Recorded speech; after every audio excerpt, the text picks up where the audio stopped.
Hello everyone, আসসালামু আলাইকুম। স্বাগতম জানাচ্ছি আজকের ক্লাসে এইচএসসি পরীক্ষার্থী তোমাদেরকে। আজ তোমাদের জন্য গুরুত্বপূর্ণ একটি ফ্রি পজিশনের ব্যবহার নিয়ে এসেছি। যশোর বোর্ড 2019 সালে এই গুরুত্বপূর্ণ ফ্রি পজিশনের টেক্সটটি এসেছিল। আমরা কথা না বাড়িয়ে সলভ করা শুরু করে দিচ্ছি।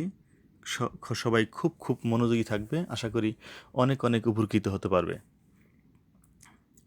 তাই প্রিপোজিশনের টেক্সট সুন্দরভাবে পূরণ করার জন্য তোমাকে সুন্দরভাবে আগে টেক্সটের অর্থ বুঝতে হবে এবং প্রত্যেকটা ওয়ার্ডের অর্থ জানা থাকতে হবে। কিছু বেসিক প্রিপোজিশনের অর্থ ব্যবহার জানতে হবে, পাশাপাশি জানতে হবে অ্যাপ্রোপ্রিয়েট প্রিপোজিশন। অ্যাপ্রোপ্রিয়েট প্রিপোজিশন মানে হলো কিছু ওয়ার্ড ও ভার্বের শেষে নির্দিষ্ট কিছু প্রিপোজিশন বসেই নতুন একটি অর্থ তৈরি করে, এটাই অ্যাপ্রোপ্রিয়েট প্রিপোজিশন। আশা করি এ সম্পর্কে তোমাদের ধারণা আছে। তো চলো সলভ করা শুরু করি। এখানে যা আছে দেখা যায়, patriotism is the quality inherent a man. Patriotism অর্থ হলো দেশপ্রেম, সবাই জানো আশা করি। প্যাট্রিয়টিজম ইজ হয় দেশপ্রেম, হয় কোয়ালিটি মানে গুণ, দেশপ্রেম হয় কোয়ালিটি ইনহেরেন্ট। ইনহেরেন্ট অর্থ উত্তরাধিকার সূত্রে পাওয়া, উত্তরাধিকার সূত্রে এমনি স্বভাবগতভাবে বা সহজাতভাবে কারো ভেতরে কোনো কিছু আসা, এটাই হলো ইনহেরেন্ট। অর্থাৎ আমরা অর্থ মিলালে পাই প্যাট্রিয়টিজম ইজ দ্য কোয়ালিটি, দেশপ্রেম হয় একটা গুণ, দেশপ্রেম হয় গুণ, ইনহেরেন্ট সহজাত একজন মানুষ। অর্থটা কিন্তু খুব সুন্দরভাবে সামঞ্জস্য হয়নি।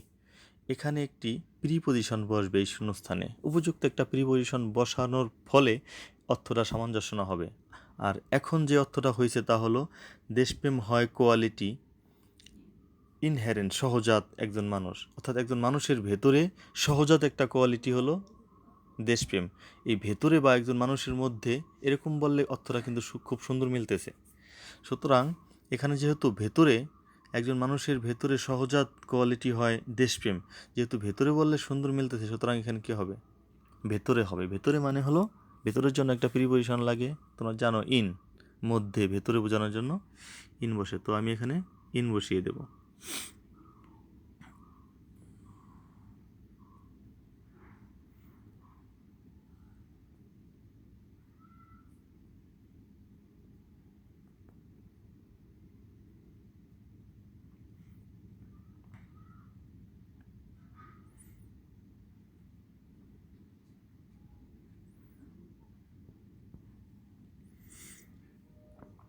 তো আমি কিন্তু ইন বসিয়ে দিলাম নির্দিষ্ট শূন্যস্থানে। এখন আমার অর্থটা কিন্তু খুব সুন্দর মিলেছে, তুমি আরেকবার মিলিয়ে দেখতে পারো। দেশপ্রেম হয় কোয়ালিটি ইনহেরেন্ট সহজাত কোয়ালিটি ইন এ ম্যান, একজন মানুষের ভেতরের দেশপ্রেম হয় একটা সহজাত গুণ। এবার আমি পরের সেন্টেন্সে চলে যাচ্ছি। দিস ইজ হোয়াই, এ কারণেই, he feels a natural attachment, এ কারণে সে অনুভব করে একটা প্রাকৃতিক অ্যাটাচমেন্ট। প্রাকৃতিক অ্যাটাচমেন্ট মানে হলো সহজাত, ওই আগের মতো ইনহেরেন্টই বলতে পারো। দিস ইজ হোয়াই, এই কারণে হি ফিলস সে অনুভব করে এ ন্যাচারাল অ্যাটাচমেন্ট একটা প্রাকৃতিক আকর্ষণ সে অনুভব করে। হিজ নেটিভ ল্যান্ড, তার নিজ দেশ। এখন তুমি যদি অর্থটা মেলাতে যাও, তুমি দেখতে পাবে সেন্টেন্সের অর্থটা খুব সুন্দরভাবে মিলছে না। অর্থাৎ এখানে একটা প্রিপোজিশনের অভাব আছে, উপযুক্ত একটি প্রিপোজিশনের অভাব আছে। এখানে প্রিপোজিশন ছাড়া যে অর্থটা হয় তা হলো এরকম, এই কারণেই সে অনুভব করে প্রাকৃতিক একটা আকর্ষণ। এ কারণেই, দিস ইজ হোয়াই মানে হলো এই কারণেই সে অনুভব করে একটা প্রাকৃতিক আকর্ষণ তার নিজ দেশ। হিজ নেটিভ ল্যান্ড, তার নিজ দেশ। মিলছে অর্থ? অবশ্যই সুন্দর সামঞ্জস্য হয় নাই। কী দিলে এখানে মিলতে পারে? এ কারণেই সে অনুভব করে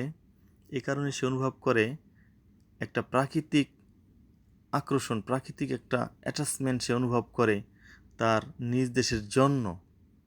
অবশ্যই নিজ দেশের জন্য, এই জন্য তুমি ফর দিতে পারো, টুও দিতে পারো, ফর অথবা টু।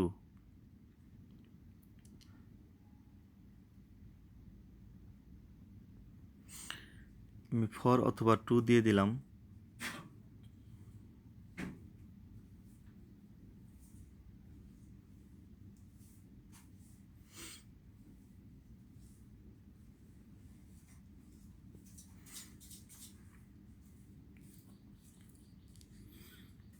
কালারটা লাল করে দিলাম। এবার চলে যাব পরের শূন্যস্থানে।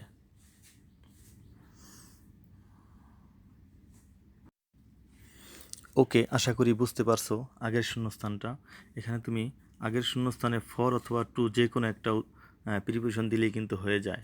টু দিলে অর্থটা হয় এ কারণে সে অনুভব করে একটা প্রাকৃতিক আকর্ষণ তার নিজ দেশের প্রতি, আর ফর দিলে অর্থটা হয় এ কারণে সে অনুভব করে একটা প্রাকৃতিক অ্যাটাচমেন্ট আকর্ষণ সে অনুভব করে তার নিজ দেশের জন্য। দুটোটাই অর্থ মিলে এই জন্য ফর অথবা টু দুটোটাই তুমি দিতে পারো, বোথ আর কারেক্ট। এবার আমি পরের সেন্টেন্সে চলে যাচ্ছি। লাভ, ভালোবাসা, মাদারল্যান্ড, মাতৃভূমি, অর্থাৎ ভালোবাসা মাতৃভূমি। কথাটা কেমন হয় বলো? ভালোবাসা মাতৃভূমির জন্য, অর্থাৎ মাতৃভূমির জন্য ভালোবাসা, এখানে একটা জন্য দিলে অর্থটা অ্যাপ্রোপ্রিয়েট হয়, এই জন্য আমি ফর দিয়ে দিলাম।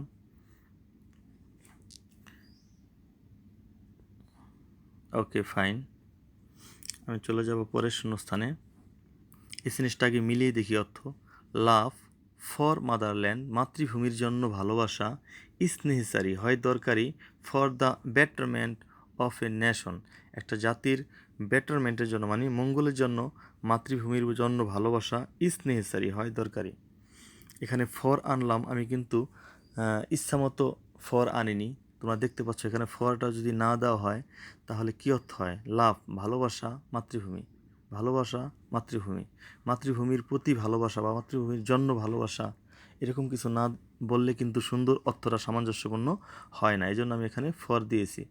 লাভ ভালোবাসা ফর মাদারল্যান্ড, মাতৃভূমির জন্য ভালোবাসা, ইজ নেসেসারি হয় দরকারি, ফর দ্য বেটারমেন্ট মঙ্গলের জন্য অফ এ নেশন, একটা জাতির মঙ্গলের জন্য। ওকে, পরের সেন্টেন্স দেখো। The people who are patriotic, মানুষ, দ্য পিপল মানে হলো মানুষ, হু আর প্যাট্রিয়টিক যারা হয় দেশপ্রেমিক, আর নোটেড তারা হয় কি উল্লেখিত, তারা হয় খুবই সম্মানিত বা উল্লেখিত, যা বলো। দ্য পিপল মানুষ, হু যারা, আর হয় যারা হয় প্যাট্রিয়টিক দেশপ্রেমিক, আর নোটেড তারা হয় খুবই সম্মানিত বা নোটেড উল্লেখিত, ফর দেয়ার প্যাট্রিয়টিজম তাদের দেশপ্রেমের জন্য। অর্থাৎ এখানে শূন্যস্থানে ফরটি আগেই দেওয়া আছে, আমি ফরটি আবার দিয়ে দিচ্ছি। ফর, এবার অর্থটা মিলিয়ে দেখো। The people who are patriotic মানুষ যারা হয় দেশপ্রেমিক, আর নোটেড তারা হয় কি খুবই উল্লেখিত বা সম্মানিত তাদের দেশপ্রেম, তারা হয় উল্লেখিত তাদের দেশপ্রেম, মিলে কথাটা, তারা হয় উল্লেখিত তাদের দেশপ্রেমের জন্য, অর্থাৎ জন্য দিলে এখানে মিলে, এজন্য আমি এখানে ফর বসালাম। তোমরা নোটেড ফর একটা অ্যাপ্রোপ্রিয়েট প্রিপোজিশন আছে যার অর্থ হলো নোটেড ফর উল্লেখিত। এই অ্যাপ্রোপ্রিয়েট প্রিপোজিশনের উদ্দেশ্য তুমি নোটেটেড ফর ফর দিতে পারো, অথবা শাব্দিক অর্থগত দিক দিয়ে এখানে কিন্তু ফরেই আসে। তো যেটাই তুমি মনে করো অ্যাপ্রোপ্রিয়েট প্রিপোজিশন হিসেবে আনতে পারো ফর, অথবা শাব্দিক অর্থ মেলানোর জন্য ফর আনতে পারো। ওকে, চলে যাচ্ছি পরের সেন্টেন্সে। দে আর ডিফারেন্ট তারা হয় ভিন্ন, দে মানে কারা বোঝানো হয়েছে বলো? এই দেশপ্রেমিক মানুষগুলোকে বোঝানো হয়েছে। দে আর ডিফারেন্ট তারা হয় আলাদা, আদার পিপল অন্য মানুষ। শূন্যস্থানটা চিন্তা করে দেখো, শূন্যস্থান ছাড়া যদি তুমি অর্থ মিলাও কেমন অর্থ হয় দেখো। দে আর তারা হয় ডিফারেন্ট তারা হয় আলাদা, অন্য মানুষ। একেবারেই সামঞ্জস্য হয়নি, অর্থ বোধগম্য হয়নি। এখানে কি একটা প্রিপোজিশন দিলে সুন্দর অর্থ হতে পারে?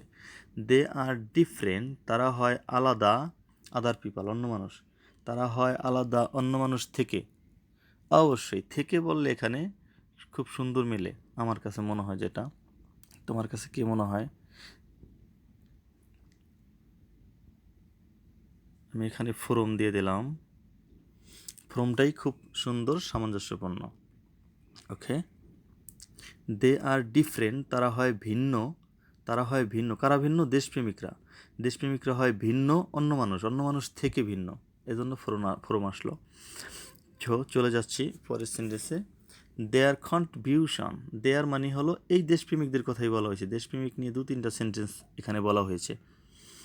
দেয়ার কন্ট্রিবিউশন তাদের অবদান ডাজ নট সিঙ্ক, সিঙ্ক অর্থটা জানতে হবে ডুবে যাওয়া। সিঙ্কের পর একটা অ্যাপ্রোপ্রিয়েট প্রিপজিশনও আছে এবং শাব্দিক অর্থ মিলিয়েও তুমি দিতে পারো। সিঙ্কের পর অ্যাপ্রোপ্রিয়েট প্রিপজিশনটা কী হবে তা আমি পরে বলছি, আমি গুরুত্ব দিই আগে অ্যাপ্রোপ্রিয়েট প্রিপজিশনটা, কারণ আমি শাব্দিক অর্থটা গুরুত্ব দেবো আগে, কারণ অ্যাপ্রোপ্রিয়েট প্রিপজিশন তুমি অনেক অ্যাপ্রোপ্রিয়েট প্রিপজিশন আছে, এতগুলো অ্যাপ্রোপ্রিয়েট প্রিপজিশন তোমার কমন নাও পড়তে পারে আর তুমি অর্থ নাও জানতে পারো। এজন্য অ্যাপ্রোপ্রিয়েট প্রিপজিশন গুরুত্ব দেওয়ার আগে তুমি গুরুত্ব দেবা অর্থকে। অর্থ অনুযায়ী এখানে কি আসে দেখি। দেয়ার কন্ট্রিবিউশন তাদের অবদান ডাজ নট সিঙ্ক, সিঙ্ক অর্থ ডুবে যাওয়া। সিঙ্ক অর্থ কি? ডুবে যাওয়া, কোনো কিছুর মধ্যে তলিয়ে যাওয়া এরকম বোঝায় সিঙ্ক অর্থ। তাহলে তাদের অবদান ডুবে যায় না। অবলিভিয়ন অর্থ হলো বিস্মৃতি। এই ওয়ার্ডের অর্থটা অবশ্যই জানতে হবে। অবলিভিয়েশন অর্থ বিস্মৃতি। অর্থাৎ এবার অর্থ মিলিয়ে দেখো, তাদের অবদান ডাজ নট সিঙ্ক, তলিয়ে যায় না, বিস্মৃতি। কথাটা কিন্তু বোধগম্য হয়নি এবং সামঞ্জস্যপূর্ণ অর্থ আসেনি। একটা শূন্যস্থান নিয়েই কিন্তু সামঞ্জস্যপূর্ণ হবে। আমি আবার অর্থ মিলাচ্ছি। দেয়ার কন্ট্রিবিউশন তাদের অবদান ডাজ নট সিঙ্ক, তাদের অবদান সিঙ্ক করে না মানে ডুবে যায় না, বিস্মৃতি। কি সুন্দর শোনা যায়?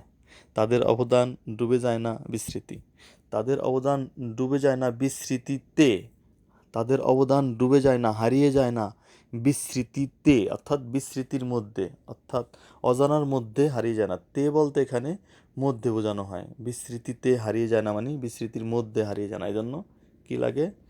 ইন লাগে এখানে। এখন আমি যেটা বলছি, অ্যাপ্রোপ্রিয়েট প্রিপজিশন হিসেবে সিঙ্কের পরে কি বসে? ইন বসে। এখন সিঙ্কের পর ইন বসে অ্যাপ্রোপ্রিয়েট প্রিপজিশনটা তোমার মুখস্থ নাও থাকতে পারতো, কিন্তু অর্থ অনুযায়ী মিলেই আমি আনলাম। এটা তোমার জন্য পরবর্তীতে অজানা প্রিপজিশনগুলোকে পারতে সুবিধা হবে, এই জন্য এই চেষ্টা আগে করলাম।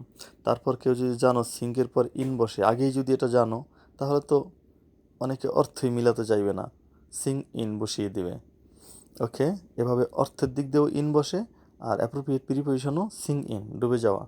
তাদের অবদান ডাজ নট সিং, তাদের অবদান ডুবে যায় না, ইন অবলিভিয়ন অর্থাৎ বিস্মৃতির মধ্যে, ভুলের মধ্যে ডুবে যায় না। পরের সেন্টেন্স দেখো, দে আর অর্থী, তারা হয় যোগ্য। তারপর আছে প্রেইস। প্রেইস অর্থ হলো প্রশংসা, একটা নাউন, প্রশংসা। এবার অর্থটা দেখো কি হয়। দে আর অর্থী, অর্থী মানে হলো যোগ্য। অর্থী মানে যদি যোগ্য হয়, প্রেইস অর্থ যদি প্রশংসা হয়, দে আর অর্থী, তারা হয় যোগ্য প্রশংসা। কেমন হলো অর্থ? অবশ্যই বোকার মতো একটা অর্থ হয়েছে, বোধগম্য নয়।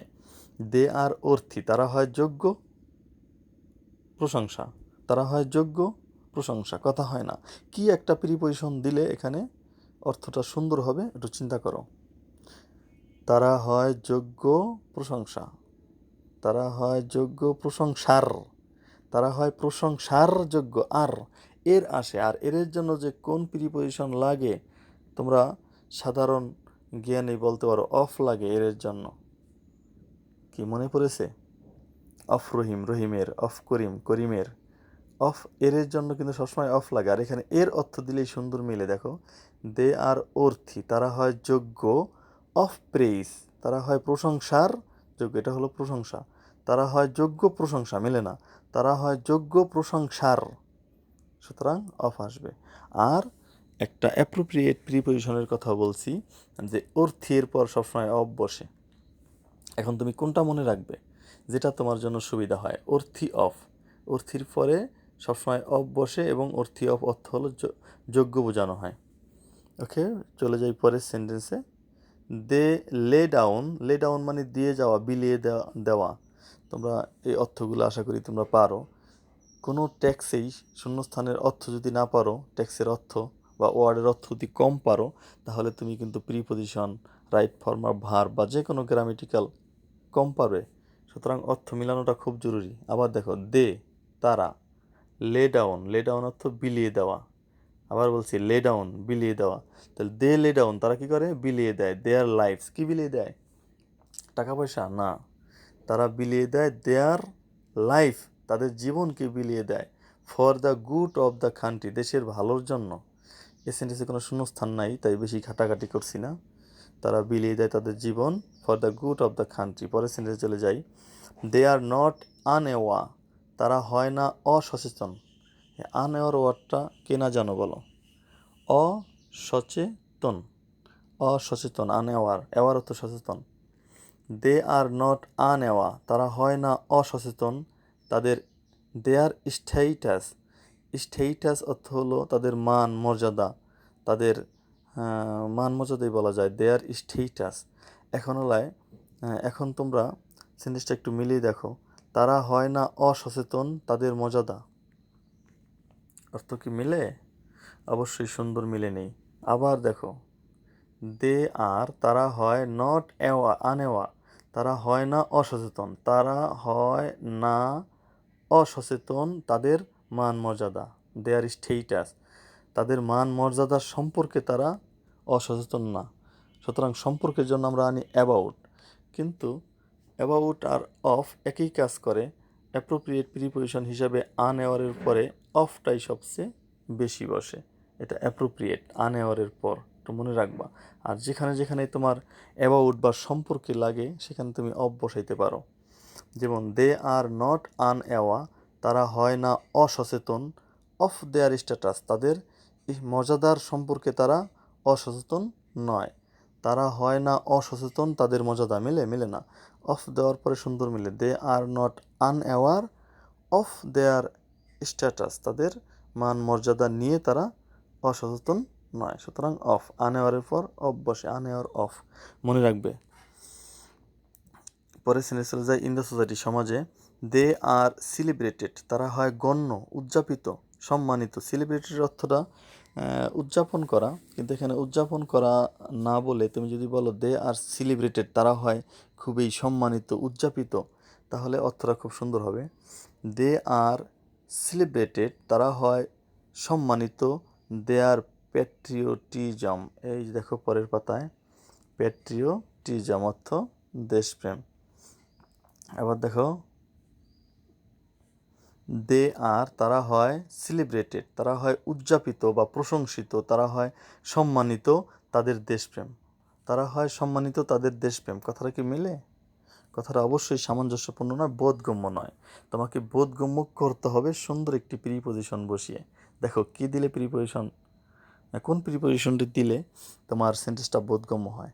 তারা হয়, আবার অর্থ মিলাচ্ছি, তারা হয় সম্মানিত, তাদের দেশপ্রেম। এই প্যাট্রিয়টিজম অর্থ দেশপ্রেম, প্যাট্রিয়টিজম দেশপ্রেম। তারা হয় সম্মানিত, তাদের দেশপ্রেম, তাদের দেশপ্রেমের জন্য, অবশ্যই জন্যটা দিয়ে দেখো খুব সুন্দর মিলে বাংলায়। আর বাংলায় যখন জন্য মিলবে, ইংরেজিতে কি মিলবে? ফর। দে আর সেলিব্রেটেড, তারা খুবই সম্মানিত তাদের দেশপ্রেমের জন্য, ফর দেয়ার প্যাট্রিয়টিজম। ওকে, পরের সেন্টেন্সে চলে যাচ্ছি।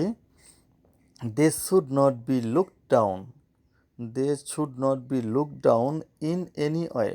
ইন এনি ওয়ে মানে, এনি মানে কোনো, ওয়ে মানে পথ। ইন এনি ওয়ে মানে কোনো পথে বা কোনোভাবে, কোনোভাবে।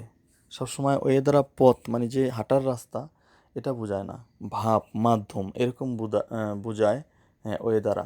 এই জন্য এখানে ইন এনি ওয়ে দা কী হয়? ইন মধ্যে, এনি কোনো, ওয়ে ভাবে, কোনোভাবে। দে শুড নট বি, তারা হওয়া উচিত না। দে শুড নট বি, তারা উচিত না হওয়া। লুকড, লুক ডাউন অর্থ তাকানো, সাধারণভাবে নিচের দিকে তাকানো। তা এখানে একটা অ্যাপ্রোপ্রিয়েট প্রিপোজিশন কাজ করবে। লুক ডাউন আপন অর্থ নিম্ন চোখে দেখা। Look down upon, look down upon অর্থ নিম্ন চোখে দেখা। তোমাকে মনে রাখতে হবে ইউপিওএন, লুক ডাউন আপন অর্থ নিম্ন চোখে দেখা। তাই অর্থটা কি হয়? They should not be look down, তাদেরকে দেখা উচিত না, তারা দেখবে না। কিন্তু এটা কিন্তু প্যাসিভ। দেখো, মোরাল ভার্বের পর বি দিলে কি প্যাসিভ হয় না? আমরা যখন প্যাসিভ করা শিখছি তখন মোরাল ভার্বের প্যাসিভ কীভাবে করছি? মোরাল ভার্বের পর অবশ্যই বি দিয়েছি, প্যাসিভ। তাই তারা দেখে না, তাদেরকে দেখা উচিত না। They should not be look down, তাদেরকে দেখা উচিত না আপন, নিম্ন চোখে। তাদেরকে দেখা উচিত না নিম্ন চোখে ইন এনি ওয়ে, কোনোভাবেই তাদেরকে নিম্ন চোখে দেখা উচিত না। এই হলো অর্থ।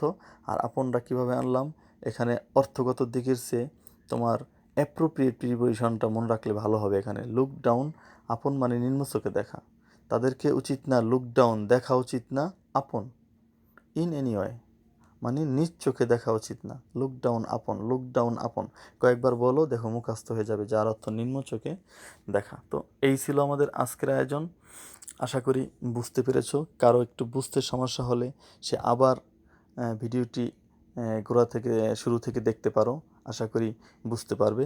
তারপরও কোনো সমস্যা যদি থেকেই যায় কমেন্ট বক্সে জানাতে পারো, আমি সলভ দেওয়ার চেষ্টা করব। সবাইকে অসংখ্য ধন্যবাদ, বাই বাই।